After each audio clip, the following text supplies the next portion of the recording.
rin naman mawawala. Pero yung psychology, paano nakakatulong yan sa'yo bilang artista? Kasi I've been a fan. I mean, you know that, Jody. I mean, you're a friend and I'm a fan. Pag pinapanood kita, alam kong matalino ang iyong atake, but you don't make it look like pinag-isipan. Yeah. Paano yan? I mean, paano mo ginagawa yun? Naniniwala ko, Tito Boy, lahat ng yan, sekreto dyan is yung nasa preparation.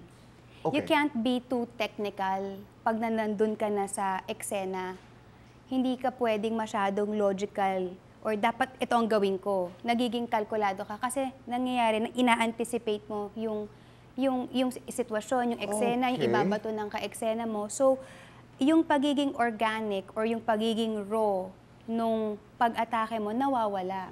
Halimbawa, Jody, if I were to give you a line, katulad halimbawa, just react to me. Dahil hindi ako nakakasiguro kung ano ang mangyayari sa buhay mo, matakot ka sa sarili mo.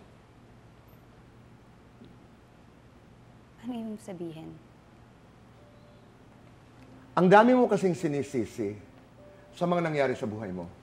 Ang dami-dami mong excuses. Look at yourself. Baka nanggagaling dyan ang takot mo. Ako? Paano mo nasabi yan? Nararamdaman ko. Boy, nararamdaman mo, nakita mo ba kung anong pinagdaanan ko? Ba't may kinakailangan ba ako makita? Kailangang makita mo para alam mo kung anong sinasabi mo. Ang problema kasi sa'yo, sat-sat ka lang ng sat-sat. Pero wala ka namang naiintindihan sa pinagdaanan ko.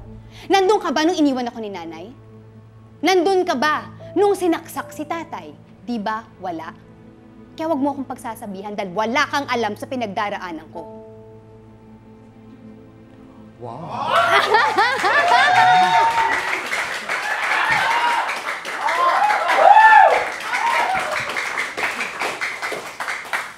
Uwian na? Walang plano ho yun. Ang naisip ko tuloy, ba't ko ba ginawa yun? Okay. How do you do a scream? Iba-ibang, yung sigaw? Di ba hindi lang siya sigaw? Anong klaseng sigaw? Kumbaga sa Yun. iyak ng drama, hindi lang basta umiiyak. Saan nanggagaling yung pag-iyak? Yun. Pananaghoy ba? Iyak ba ng kasiyahan? Bigyan mo ako ng iba't ibang klase ng sigaw. Halimbawa, nakakita ka ngayon ng multi Diyos ka, nag-contribute pa akong iba-iba ang mga sigaw. May gagawin na naman pala ako. Hindi, wala tao. Gawin nga natin, iba't ibang klase halimbawa ng sigaw. At kung saan ang pinanggagalingan ng mga sigaw. Sige nga, Miss Jody. Sige, ano bang unang isisigaw natin? Ano ba ang ano? O, sigaw ng nanalo sa loto. Sige nga. Okay. 3, 2, 1, go.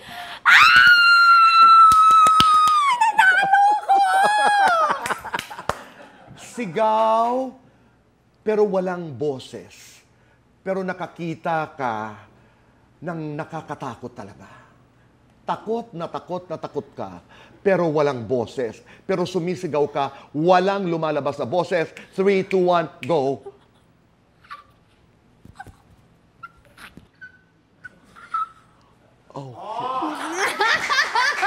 Kaya pinagtitripan nyo talaga Hindi, ako. ganito. Isang sigaw dahil dumating at may regalo sa yung pinakakaasam-asam mo at sigaw ng sobrang saya. Pero kinokontrol mo dahil ayaw mo marinig ng kapitbahay. Kasi akin lang to. Ito, oo. I don't wanna share, di ba? Oh my gosh, I will not share Yes. this. Pero this is something great. Yes. This is something... 3, 2, 1, go!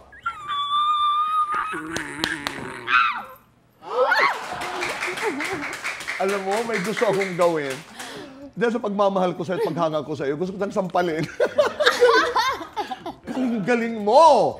Thank you. Galing. My God, I mean, how do you do that? Let's do fast talk. Ito na! Ito na ang totoong horror. My God! Paano ba yun? Ako pag pinagawa mo yun, pare-pareho.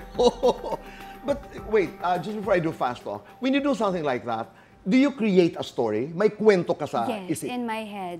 Oh. It has to start here and then eventually it goes down. you feel it. Oo. Kahit I mean, yun na nga, Tito Boy, yung power nung brain eh. Na anything na isipin niya, anything na paniwalaan mo, kahit hindi totoo, mararamdaman mo na totoo.